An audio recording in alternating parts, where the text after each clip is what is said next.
Party తాజాగా జిల్లా అధ్యక్షులను ప్రకటించింది. దాదాపు రాష్ట్రంలోని అన్ని జిల్లాలకు ప్రకటించిన సంగారెడ్డి, రంగారెడ్డి జిల్లాలను మాత్రం పెండింగ్ లో పెట్టారు.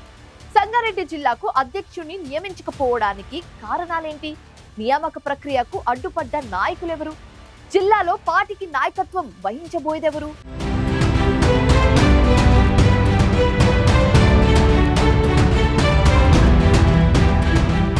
ఒక నాయకుడు ఎదుగుతుంటే మరో నాయకుడు కాలు పట్టి లాగడం రాజకీయాల్లో సాధారణం. కాకపోతే కాంగ్రెస్ పార్టీలో ఇది కాదు చాలానే ఎక్కువ. తాజాగా విడుదలైన డీసీసీ అధ్యక్షుల నియామకాల్లో మరోసారి ఇది స్పష్టమైంది. తెలంగాణ రాష్ట్రాన్ని 38 డీసీసీలుగా విభజించి అధిష్టానం అధ్యక్షుల నియామకం కోసం చాలా పెద్ద కసరత్తే చేసింది. ప్రతి జిల్లాకు ఏఐసీసీ పరిశీలకులను నియమించి వారి ద్వారా పార్టీ నాయకులు, కార్యకర్తలతో పాటు ప్రజా సంఘాలు, ఇతర సంఘాలతో సమావేశాలు నిర్వహించింది.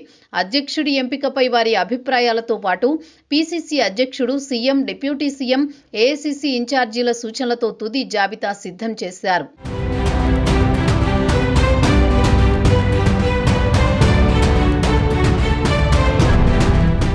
ఏఐసీసీ ప్రకటించిన జాబితాలో సంగారెడ్డి జిల్లా లేదు. జిల్లాకు చెందిన ముఖ్య నాయకుల మధ్య ఏకాభిప్రాయం లేకపోవడంతో దీనికి కారణమంటున్నారు. సంగారెడ్డి జిల్లా అధ్యక్ష పదవి కోసం మొత్తం 46 మంది దరఖాస్తు చేసుకోగా ఇందులో నుంచి 6 పేర్లు ఎంపిక చేసి అధిష్టానానికి పంపించారు. ఈ 6లో జహీరాబాద్కు చెందిన ఉజ్వల్ రెడ్డి పేరు దాదాపు ఫైనల్ చేశారు. జిల్లా మంత్రి దామోదర్ రాజనరసింహ సైతం ఉజ్వల్ రెడ్డికి మద్దతిచ్చారు. అయితే నారాయణ్ ఖేడ్ నాయకులు ఉజ్వల్ రెడ్డి ఎంపికను గట్టిగా వ్యతిరేకించారు. సంగారెడ్డి డీసీసీ అధ్యక్ష పదవికి జహీరాబాద్ ఎంపీ సురేష్ షెట్కార్ తమ్ముడు నగేష్ షెట్కార్, నారాయణ్ ఖేడ్ ఎమ్మెల్యే సంజీవరెడ్డి తమ్ముడు చంద్రశేఖర్ రెడ్డి కూడా దరఖాస్తు చేసుకున్నారు. ఎంపీ సురేష్ షెట్కార్ సైతం నారాయణ్ ఖేడ్ ప్రాంతానికి చెందిన వ్యక్తే.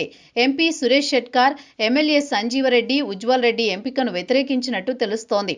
తమ ఇద్దరి సోదరుల్లో ఎవరో ఒకరి పేరు ఫైనల్ చేయమని లేదా ప్రస్తుతం జిల్లా అధ్యక్షురాలిగా ఉన్న నిర్మలా జగ్గారెడ్డిని కొనసాగించినా తమకు అభ్యంతరం లేదని వారిద్దరూ పార్టీ అధిష్టానానికి స్పష్టం చేసినట్టు తెలుస్తోంది.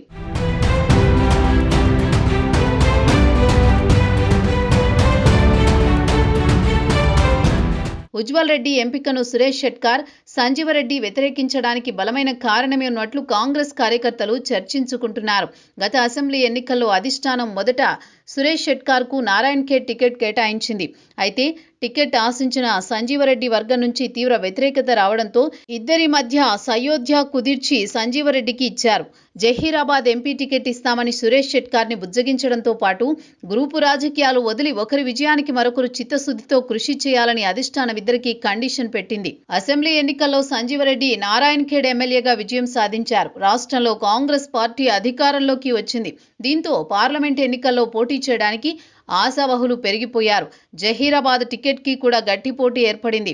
ఉజ్వల్ రెడ్డి కూడా చివరి దాకా ప్రయత్నించారు. జిల్లాకు చెందిన ముఖ్య నాయకులు సైతం ఆయనకు మద్దతు ఇవ్వడంతో అధిష్టానం సైతం ఆయన పేరును పరిగణలోకి తీసుకున్నా చివరికి ఇచ్చిన మాట ప్రకారం సురేష్ షెట్కార్కే టికెట్ కేటాయించింది. ఆయన ఎంపీగా గెలిచారు.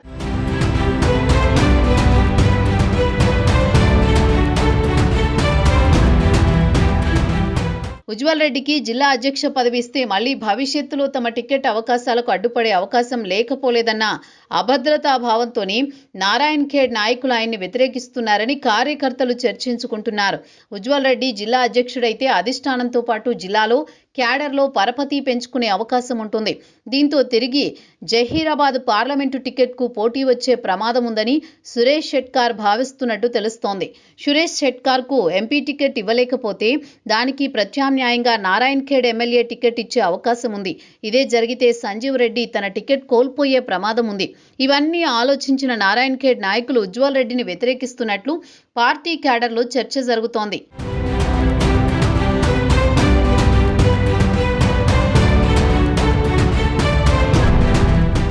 సంగారెడ్డి డీసీసీ అధ్యక్ష పదవి కోసం జరుగుతున్న ఫైట్ చివరికి జగ్గారెడ్డికి కలిసి వచ్చేలా ఉంది. ప్రస్తుతం జిల్లా అధ్యక్షురాలిగా ఉన్న ఆయన భార్య నిర్మలను కొనసాగించడానికి ఎవరికీ అభ్యంతరం లేకపోవడంతో పాటు ఆమె బీసీ వర్గానికి చెందిన మహిళా నేత కావడంతో సామాజిక సమీకరణాల్లోనూ అధిష్టానానికి కలిసొస్తోంది.